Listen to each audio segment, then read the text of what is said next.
साथियों नमस्कार। आज की शुभ यात्रा में आप सभी लोगों का हार्दिक धन्यवाद, शुक्रिया।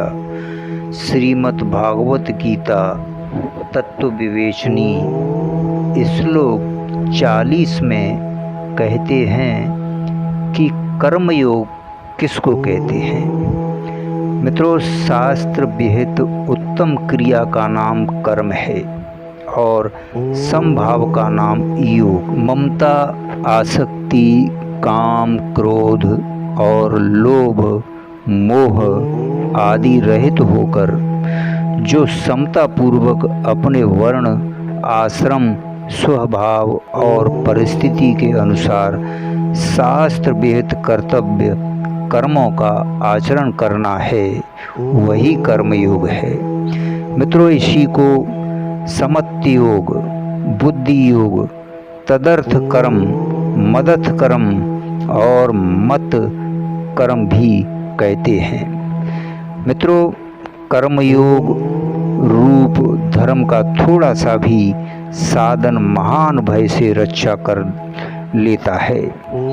मित्रों, इससे यह भाव दिखलाया गया है कि कर्मयोग का साधन यदि अपनी पूर्ण सीमा तक पहुंच जाता है तो वह मनुष्य को उसी क्षण परब्रह्म परमात्मा की प्राप्ति करा देता है।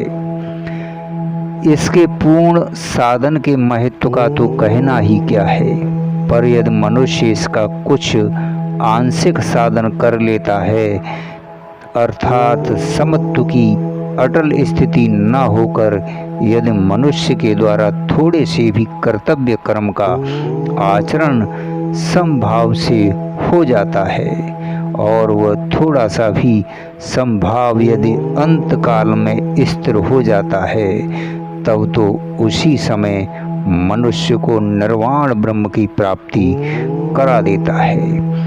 नहीं तो वह जन्म जन्मांतर में साधक को पुनः साधन में प्रवृत्त करके परम गति की प्राप्ति करा देता है।